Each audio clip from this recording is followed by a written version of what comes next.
Assalomu alaykum aziz yurtdoshlar. O'zbekiston 24 telekanali o'z dasturlarini davom ettiradi. O'zbekiston Respublikasi Prezidentining taklifiga asosan Parlamentlararo ittifoqning 150-yubiley assambleyasi joriy yilning 5-9 aprel kunlari yurtimizda bo'lib o'tib kutilmoqda. Ma'lumki, 190 ga yaqin mamlakat parlamentini birlashtirib kelayotgan Parlamentlararo ittifoq assambleyasi yiliga 2 marotaba o'tkaziladi. Mazkur tadbir faqatgina parlamentarizm va barqaror rivojlanishning ijobiy tajribasi yuqori bo'lgan mamlakatlardagina o'tkaziladi. Ayni paytda mamlakatimizda ushbu nufuzli anjumanga tayyorgarlik ishlari davom etmoqda.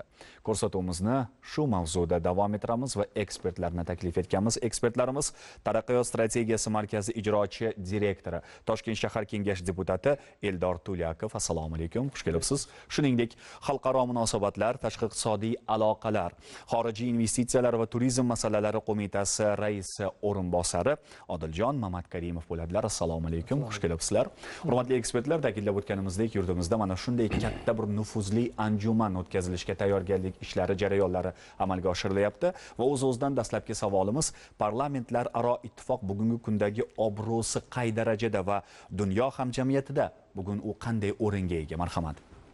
Assalomu alaykum. Haqiqatda bugun biz dunyo miqyosida muhim bir siyosiy tashkilot, bu aynan o'sha 1889-yilda tuzilgan, o'sha siz aytganingizdek 190 ga yaqin mamlakatlar parlamentini birlashtirib turuvchi va aynan shu parlamentlararo uyushma ham qadimiy ham nufuzli tashkilotda yubiley majlisini aynan Toshkentda o'tkazilishi bu juda muhim ahamiyat kasb etadi, chunki parlamentlararo ittifoq bu dunyodagi demokratiya ovozi deb aytishimiz mumkin, chunki aynan mana shu tashkilot bu o'sha inson huquqlari, inson qadri, adolat va global muammolarni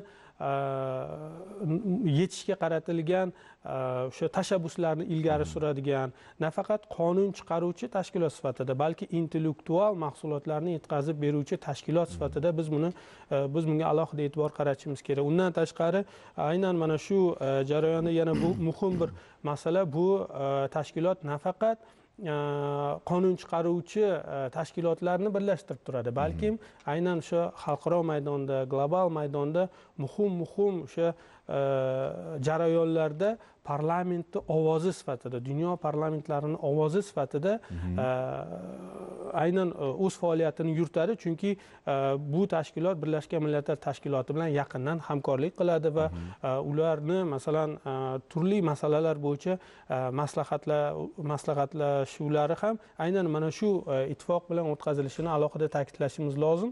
Shu bois ham parlamentlararo ittifoq bu aynan dunyo hamjamiyatini tashvishga solayotgan iqlim o'zgarishi, gender tenglik, yoshlar masalalari, adolat masalalariga javoban o'zini qat'iy pozitsiyasi bor tashkilot sifatida shakllanganligini biz alohida ta'kidlashimiz lozim va bu jarayonda mana Toshkentdagi assambleya bu O'zbekistonning xalqaro siyosiy xaritaga qo'shgan ta'sirchan hissasi ekanligini biz alohida ta'kidlashimiz lozim, chunki o'zingiz ham aytib o'tdingiz, bunday anjuman, aynan yubiley anjumani Toshkentda, O'zbekistonimizda o'tkazilishi bu aytish joizki ham sharaf bir tomondan, chunki bu dunyo hamjamiyati O'zbekistonda bo'layotgan islohotlarni tan olayotganligi, O'zbekistondagi o'zgarishlarga albatta yuqori baho berayotganligini inobatga olib turib ham mana shunday nufuzli anjumanni aynan yubiley majlisda Toshkentda o'tkazilayotganligini biz ta'kidlashimiz lozim.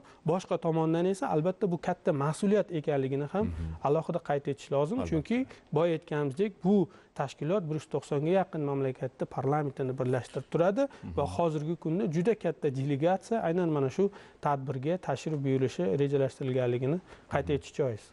Odiljon aka, aynan mana shunday katta bir nufuzli tadbirni tashkil etilishi xalqaro munosabatlarga qanday ta'sir ko'rsatadi? Avvalo assalomu alaykum. Haqiqatan mana suhbatdoshimiz aytib o'tganlaridek, bu parlamentlararo ittifoq o'zini bir tarixiga ega bo'lgan va xalqaro maydonda siyosiy nuqtai nazardan katta bir mavqega ega bo'lgan bir yirik tashkilot hisoblanadi. Bu yuqorida siz ham aytib o'tdingiz, 1989-yilda tashkil topgan bo'lib, bu turli davlatlarning milliy parlament guruhlarini o'ziga birlashtiradi va bu davlat hukumat qaramog'ida bo'lmagan bir xalqaro tashkilot hisoblanadi va o'z navbatida uning asosiy vazifasi bu parlamentlarni hamkorligini rahbarlantirish, xalqaro tinchlik va hamkorlikni mustahkamlash borasida hamkorlikda faoliyat yuritishdan iborat. Shundan kelib chiqqan holda shuni ta'kidlash mumkinki, bevosita yuqorida ham urg'u berildi, bu mazkur tadbir faqatgina parlamentarizm va barqaror rivojlanishi ijobiy tajribasiga ega bo'lgan mamlakatlardagina o'tkaziladi. Va o'z navbatida O'zbekiston ittifoqqa a'zoligi 2017-yili qayta tiklangan va hozirda yaqindan hamkorlik qilib keladi. Mana shu qisqa vaqt mobaynida O'zbekiston parlamentarizm va barqaror rivojlanish sohasida juda katta tajribaga erishdi deb ayta olamiz. Parlamentararo ittifoqning 150-yubiley assambleyasi ilk bor Markaziy Osiyoda aynan O'zbekistonda o'tkazilishi bu muhtaram prezidentimiz Shavkat Mirziyoyev rahbarligida mamlakatimizda amalga oshirayotgan demokratik islohotlar, parlamentarizm sohasidagi uning rivojlantirish borasidagi sa'y-harakatlar ularning natijasini jahon hamjamiyati tomonidan tan olinishi deb hisoblasak bo'ladi. Shuningdek, yana shuni bir ta'kidlash joizki, mamlakat muhtaram prezidentimiz rahnamoliklarida mamlakatimizda xalqaro maydonda olib borayotgan ochiq, pragmatik, ochiq faol tashqi siyosat bu xalqaro maydonda, xalqaro tashkilotlar tomonidan, xorijiy davlatlar tomonidan yuqori baholanib, e'tirof etib kelinmoqda. Shu bilan birga yurtimizdagi tinchlik, bag'rikenglik, barqaror rivojlanish ko'plab xalqaro tashkilotlarning nufuzli tadbirlarini o'tkazishlarni aynan O'zbekistonda o'tkazishni munosib deb topilishi ham bu bevosita mana shu O'zbekistonning xalqaro maydondagi o'rnidagi yana bir e'tirof deb aytishimiz mumkin bo'ladi. So'nggi yillarda O'zbekiston bunaqa nufuzli tashkilotlarni ko'plab yirik tadbirlarga mezbonlik qildi. Xususan 2021-yilda Buxoro shahrida, 2023-yilda Toshkent shahrida barqaror rivojlanish maqsadlariga erishishda parlamentlararo hamkorlik bo'yicha ikkita global forum o'tkazildi. Shu bilan 2022-yilda Toshkent shahrida jahon mamlakatlari parlamentlari ayollarining 14-sammiti muvaffaqiyatli o'tkazildi. Bu ham bo'lsa bevosita yuqorida aytganimizdek xalqaro tashkilotlarning mana shu O'zbekistonga mana shu nufuzli tadbirlarni o'tkazishdagi bo'lgan ham ishonchi, ham e'tirofi deb qarashimiz mumkin bo'ladi. Shu o'rinda bir savol tug'iladi, hurmatli ekspertlar. Qisqa davr mobaynida O'zbekiston parlamentarizm va barqaror rivojlanish sohasida bugun qanday tajribaga ega bo'ldi degan savol yuzaga keladi va bu yo'nalishdagi respublikamiz yutuqlari yirik xalqaro tashkilotlar va xorijiy mamlakatlar tomonidan alohida qay darajada e'tirof etilyapti? Odiljon aka, marhamat. Bu borada ozman qisqa ham yuqori fikrlarimda aytib o'tdim. Haqiqatdan O'zbekiston so'nggi yillarda tashqi siyosatdagi faol olib borayotgan tashqi siyosat natijasi va parlamentlar doirasida parlamentlararo ittifoq bilan hamkorlikni yanada mustahkamlash borasidagi jadal ishlari o'z navbatida bu bevosita mana shu O'zbekistonimizdagi olib borayotgan islohotlar, ayniqsa mana shu demokratik islohotlar, qolaversa parlamentarizm rivojlantirish bo'yicha olib borayotgan sa'y-harakatlarni bevosita natijalarini jahon hamjamiyati ko'rib olmoqda va e'tirof etib bormoqda va albatta bu uning privat natijasida mana shu parlamentararo ittifoqning 150-yubiley assambleyasini ham aynan O'zbekistonda Markaziy ilk bor o'tkazilishi va aynan O'zbekistonga o'tkazilishi ham bu borada qilayotgan ishlarimizga bir yuqori baho deb qarashimiz mumkin. Eldor aka, savol juda o'rinli, chunki so'nggi paytlarda mana 7 yil davomida bizani parlamentimiz ichki siyosatni ham, tashqi siyosatni ham yuritishda, shakllantirishda, nazorat qilishda faolligi ortganligini biz alohida ta'kidlashimiz lozim. Chunki mamlakatimizda o'sha bo'layotgan ochiqlik, oshkoralik, hisobdorlik masalan siyosatini albatta tashqi siyosatda biza faol natijasini ko'rib turibmiz. Bu aynan O'zbekistonni o'sha tashqi maydonda ham nufuzli o'sha demokratik tamoyillar asosida rivojlanib borayotgan mamlakat sifatida e'tirof etayotganligini biz alohida ta'kidlashimiz lozim va bunda parlamentimizning o'rni tobora mana faol bo'lib boryapti. Chunki parlamentimiz hozirgi paytda nafaqat qonun chiqaryapti. Bu tashkilotimiz, parlamentimiz xalq vakili sifatida jamiyatimizni eshityapti va e'tibor qaratadigan bo'lsak, mana shu jamiyatimizni tashkil solayotgan masala muammolarga ham qonuniy yechim topyapti parlamentimiz. Bu borada ham uni huquq vakolatlari mustahkamlanganligi, so'nggi mana konstitutsiyaviy islohotlar natijasida parlamentni vakolati tobora mana kuchaytirilganligi, bu jarayonda davlat organlarining parlament oldida hisobdorligi ham eng yuqori bosqichda, o'rta bo'g'inda, ya'ni tuman, ya'ni viloyat kengashlarida hamda tuman shahar kengashlarida ham bu joriy qilinganligi bu parlamentda jamiyatdagi o'rni tobora ortganligini ko'rishimiz mumkin va tashqi siyosatda esa biz ko'rib turibmizki, bizni parlamentimiz hozir turli katta siyosiy tadbirlarda jamiyatimizni ovozi sifatida, xalqi vakili sifatida katta jarayonlarda qatnashayotganligini ko'rishimiz mumkin. Bu ham Senat tomonidan faollik ko'rsatilayotganligini hamda qonunchilik palatasi tomonidan tashabbus ko'rsatilayotganligini ko'rishimiz mumkin. Biz mana eng nufuzli maydonlarda aynan mana shu O'zbekiston parlamentariyalari faol ishtirok etayotganligini va xuddi shunday O'zbekistondagi bo'layotgan siyosiy shu katta o'zgarishlar jarayonida yuqori nufuzli delegatsiyalarni qabul qilish, ularga mana shu mamlakatdagi islohotlar bo'yicha ma'lumot berish, xalqimizni tashvishga solayotgan masala muammolarni ularga yetkazish, birgalikda yechim topish va bu yechimlarni qonunchilikka ko'ra xalqaro standartlarga, ilg'or xorijiy tajribaga asosan tartibga solishga doir masalalarda parlamentimiz faol va bu bo'ladigan mana shu yubiley sessiyasi ham aynan shunga qaratilganki, bu jarayonda biz xalqaro miqyosdagi masala muammolarga birgalikda yechim topish, global muammolarni birgalikda hal qilishga tashabbuslarni ilgari surish. Bu aytmoqchimanki, hozir O'zbekistonning parlamentida bunday tajriba bor, shakllandi mana ochiqlik, oshkoralik siyosati natijasida va bu hozir endi mana global maydonda O'zbekistonda mana bu o'tkazilayotganligi bu qo'shimcha deylik tashabbuslarni ilgari surishga yordam beradi. Endi o'z-o'zidan savol tug'iladi. Mana shunday keng ko'lamli, katta miqyosdagi nufuzli tadbirni o'tkazish uchun tayyorgarlik jarayonlari qay darajada kechyapti degan savol tug'ilishi tabiiy va bugungi kunda tayyorgarlik jarayonlarida olib borilayotgan ishlarning ko'lami nazariyada ko'rindimi, marhamat Otiljon aka? Albatta, bu yuqori darajada nufuzli tadbirga tayyorgarlik borasida keng qamrovli ishlar amalga oshirib kelinmoqda. Xususan, muhtaram prezidentimizning joriy yilning 17-yanvarida Toshkent shahrida Parlamentarlar ittifoqining 150-yubiley assambleyasini tayyorgarlik ko'rish va o'tkazish bo'yicha maxsus qarorlari e'lon qilindi va mazkur qarorlar asosida nufuzli tashkiliy qo'mita va chora-tadbirlar rejasi belgilab berildi. Mazkur chora-tadbirlar rejasida mana shu yubiley assambleyaning tadbirlarini yuqori darajada o'tkazish borasida bir qator vazifalar, albatta bu ijrochilar va ijro muddatlari aniq belgilab berilgan va hozirgi kunda bu tashkiliy qo'mita tomonidan, ularning mas'ullari tomonidan mana shu tashkiliy ishlar bosqichma-bosqich amalga oshirib kelinmoqda. Shu bilan birga assambleyani yuqori saviyada tashkil qilish borasida va mavjud tashkiliy ishlarni tezkorlik bilan hal qilish borasida Oliy Majlis Senatida ham maxsus shtab tashkil qilingan. Shuni ta'kidlash joizki, bugungi kelib assambleyada 120 ta davlatdan 1900 dan ortiq delegatlar ishtirok etishdilar. Shu bilan birga 47 ta xalqaro tashkilotdan 105 ta xalqaro tashkilot vakillarini ishtirok etish istagini bildirib, demak, ro'yxatdan o'tishganligini ta'kidlab o'tish joiz deb o'ylayman.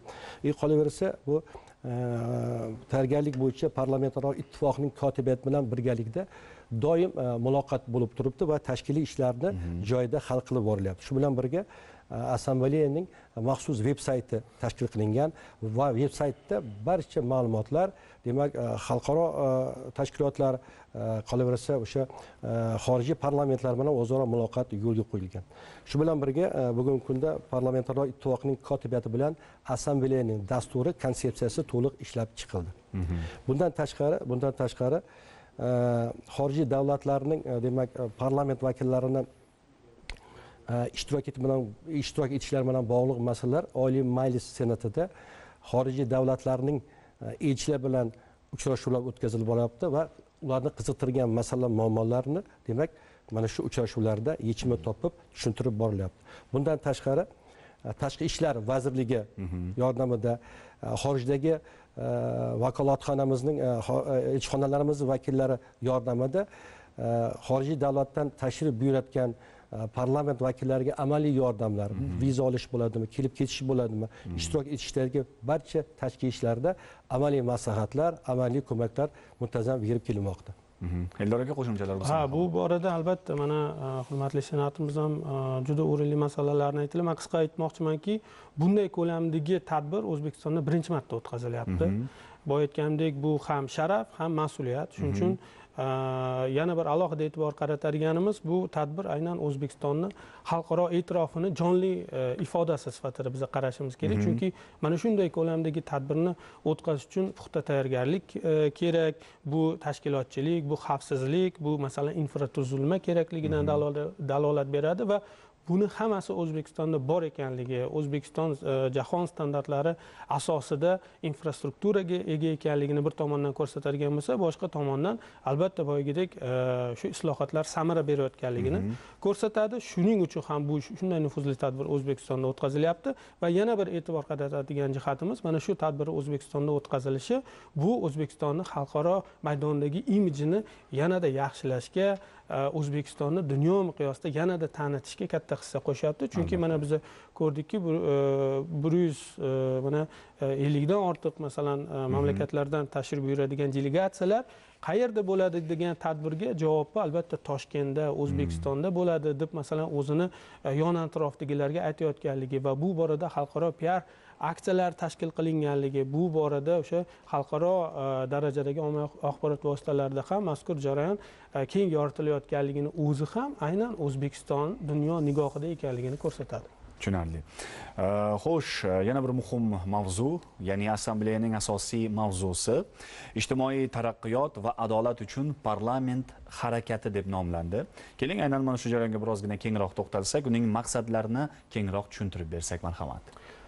Rahmat. Bu bejizga emas, chunki parlament faqat qonun qabul qilmaydi, aynan o'sha u adolat qurilishini asosi hisoblanadi va inson qadri bu o'sha ijtimoiy tenglikni ta'minlashdan boshlanishini alohida ta'kidlashimiz lozim. Bejizga emas, chunki aynan o'sha inson qadri bu hozir O'zbekistonda olib borilayotgan islohotlarni asosiy tamoyili hisoblanadi va mana ko'rib turibmizki, ijtimoiy taraqqiyot bu inson qadridan boshlanadi degani ham bejizga emas va aynan mana shu jarayonni biz ko'rib turibmizki, O'zbekistondagi siyosat xalqaro maydonga qanchalik uyg'un ekanligini ta'kidlashimiz lozim va bu jarayonda e'tibor qaratadigan bo'lsak, harakat so'zi bor mavzuda. Bu degani parlament faqat passiv tarzda hozirgi jarayonda kuzatuvchi emas, balki islohotlarni harakatlantiruvchi kuch ekanligi, bu jarayonda faollik parlamentda ekanligini ko'rsatayotganligini alohida ta'kidlashimiz lozim va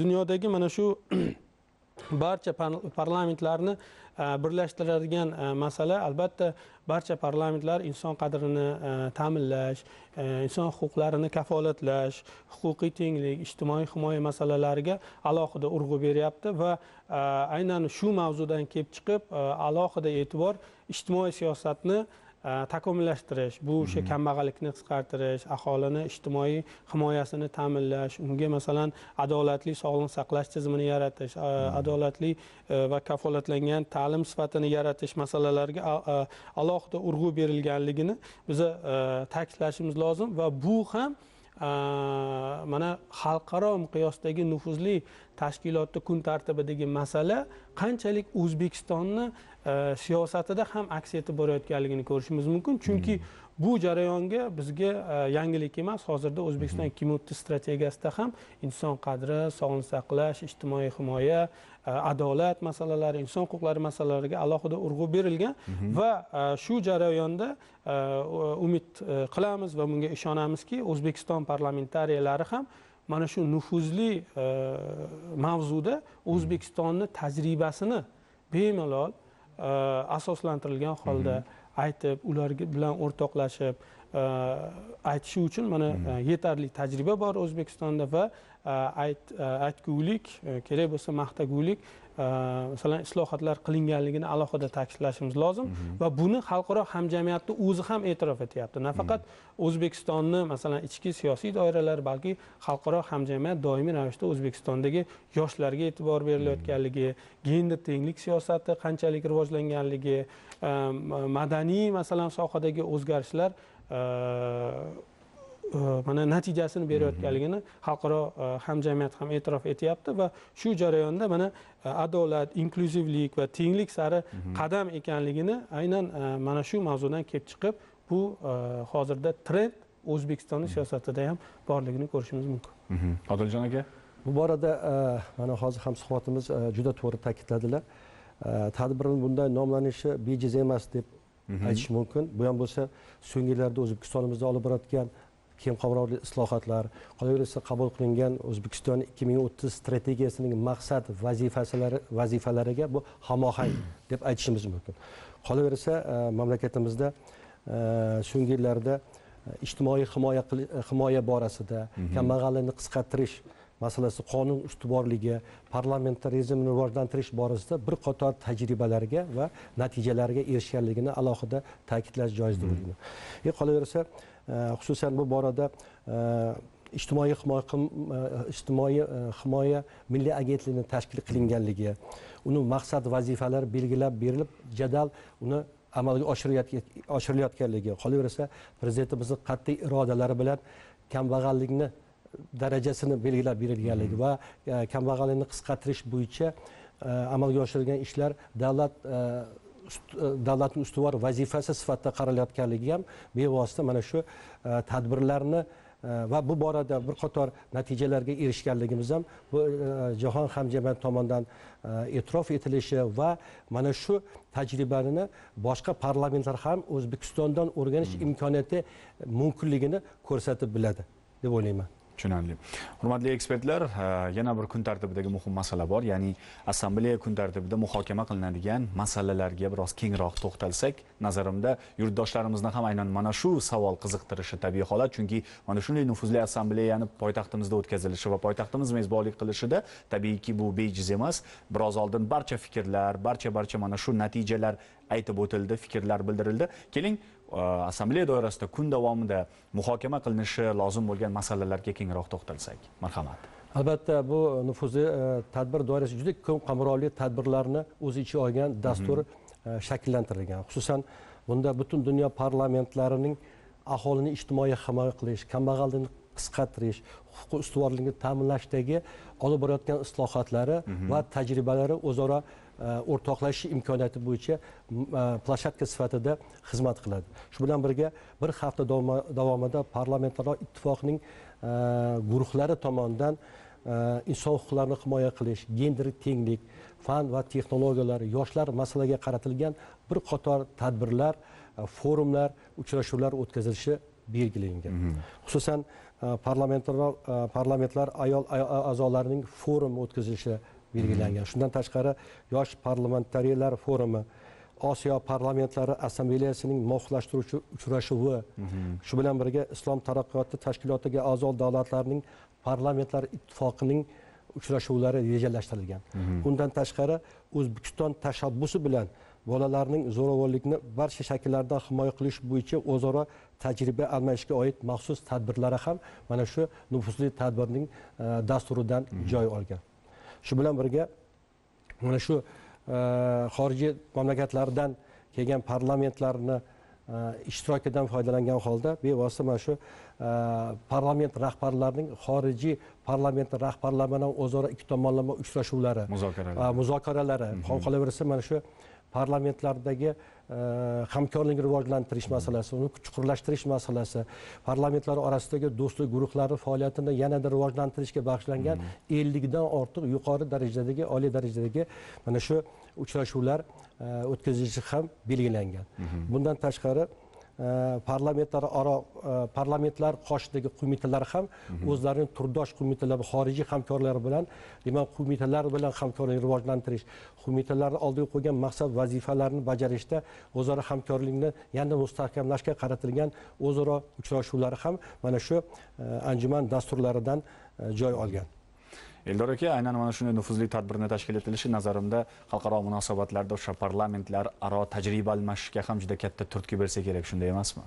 Albatta, juda katta turtki beradi, chunki bu tadbirni Toshkentda o'tkazilishi, bu alohida ta'kidlashimiz lozimki, bu nafaqat siyosiy, balki boya aytganimizdek intellektual va tashabbuskor maydon sifatida Toshkent tanlanganligini ko'rishimiz mumkin va bu jarayonda Toshkent nafaqat mezbon, balki siyosiy qoidalarni endi mana shakllantirish nuqtasi sifatida tanlanganligiga ham alohida e'tibor berishimiz kerak. Chunki aynan mana shu tadbirda qabul qilinadigan hujjatlar bu o'sha 21-asr parlamentariyasini, kerak bo'lsa parlamentini yo'l xaritasi sifatida tanlab olinishi, menimcha hech bunga shubha bo'lish kerak emas. Chunki aynan mana shu yubiley sessiyada insoniyat taqdiriga daxldor bo'lgan eng muhim masalalar qamrab olinganligini mana yuqorida senatorimiz ham alohida ta'kidlab o'tdilar. Chunki dunyo hamjamiyatini hozir nima tashkil solyapti? Bu tinchlik masalasi. Albatta. Bu shu ijtimoiy adolat masalasi. Mana shu masalalar aynan Toshkentda shakllanishi, Toshkent mana shu yangi siyosiy qoidalarni shakllantirishda asosiy nuqta etib tanlanganligi bu bejizga emas. Shuning uchun bu ham siyosiy diplomatiya, ham parlament diplomatiyasi, kerak bo'lsa iqtisodiy diplomatiya va madaniy diplomatiyani yaqqol namunasi sifatida ko'rishimiz mumkin. Chunki bu tadbirlar doirasida O'zbekistonni boy madaniyati, boy tarixi albatta mana shu mehmonlarga ko'rsatiladi va ular albatta dunyo e'tirof etgan o'sha Samarqand bo'ladimi, O'zbekistonning boshqa shaharlari bo'ladimi, Buxoro bo'ladimi, o'zlarining ko'zi bilan ko'rib, qanchalik bu haqiqiy ekanligini, dunyo hamjamiyati bekorga gapirmayotganligini o'zlari ko'rib ketish imkoniyati yaratilayotganligini ko'rishimiz mumkin. Yana bir muhim savol bilan sizlarga yuzlamoqchiman. Assambleyadan kutilayotgan natija qanday bo'ladi? Bu albatta barchamizni qiziqtiradigan savol. Yakunda qanday hujjatlar qabul qilinishi va uning dunyo hamjamiyatida ta'sir kuchi qay darajada bo'lishiga birozgina e'tibor qaratsak marhamat. Albatta bu mana yuqoridagi kun tartibidan kelib chiqib biz ko'rdikki, juda ko'p masalalar kun tartibida va bu nuqtai nazardan dunyo hamjamiyatini tashkil solayotgan masalalarda rezolyutsiyalar, qarorlar qabul qilinadi va bu jarayonda aytish lozimki, O'zbekiston mana bugun global siyosiy jarayonlarda ovoz emas, ovoz yaratuvchi sifatida dunyo hamjamiyatiga mana namoyon bo'layotganligini alohida ta'kidlashimiz lozim va shu bois ham mana bu jarayonda qabul qilinadigan hujjatlar albatta dunyo parlamentlari uchun, dunyo siyosatchilari uchun yo'l xarita va qo'llanma sifatida foydalanishga imkoniyat beradi va undan tashqari aynan mana shu jarayonda biz ko'rdikki, aynan dunyo hamjamiyatini o'ylantirayotgan masalalar bu jarayonda kun tartibiga qo'yilganligi, bu qanchalik jonli masalalar muhokama qilinishi rejalashtirilganligini o'z-o'zidan ko'rsatadi. Odiljon aka, qisqagina xulosaviy fikrlar marhamat. Albatta bu assambleyani dasturi doirasida amalga oshirilayotgan tadbirlar barchasi mana shu xalqaro maydondagi barcha davlatlarning tashvishga solayotgan muammolarni yechimini topishda o'zaro tajriba almashish nuqtai nazaridan va bu borada O'zbekiston o'zining tajribasi va imkoniyatlari nuqtai nazaridan yondashuviga qaraydigan bo'lsak, bevosita mana shu kun tartibidagi masalalarni, muammolarning yechimi va kelgusidagi mana shu muammolarning yechimida qanday qarorlar qabul qilish kerak, qanday harakatlar bo'lish kerak, bu borada parlamentlarning roli qay darajada bo'lish kerak degan masalalarga, savollarga javob topiladi va o'z navbatida bu parlamentlar ittifoqi bilan O'zbekistonni hamkorligini yangi bosqichga olib chiqishga va keng serqirra, keng qamrovli hamkorliklarni amalga oshirishga bir katta imkon beradi Tushunarli. Haqiqatda ham bugungi suhbat jarayonida hurmatli ekspertlar, biz mana shunday nufuzli tadbirga tayyor ekanligimizni va albatta oldindagi kutilayotgan natijalar yuksak ekanligiga yana bir bor ishonch hosil qildik va parlamentlar aro ittifoqning 150-yubiley assambleyasi poytaxtimizda yuqori bir saviyada o'tishiga aminmiz. Dunyo davlatlari ham O'zbekistonning bugungi kunda olib borilayotgan davlatimiz rahbari boshchiligidagi islohotlarga tan berishiga va albatta parlamentarizm yo'nalishidagi qilinayotgan islohotlarga ham qaysidir ma'noda guvoh bo'lishiga aminmiz. Shu o'rinda Odiljon aka, sizga, Eldor aka tashrif uchun va albatta yetkazilgan ma'lumotlar uchun, mazmunli suhbat uchun minnatdorlik bildiramiz. Hurmatli teletomoshabinlar, O'zbekiston 24 telekanalida siz Studiya 24 dasturi bilan tanishdingiz. E'tibor uchun rahmat. Bizni kuzatishda davom eting. Hali yana uchrashamiz. Omon bo'ling.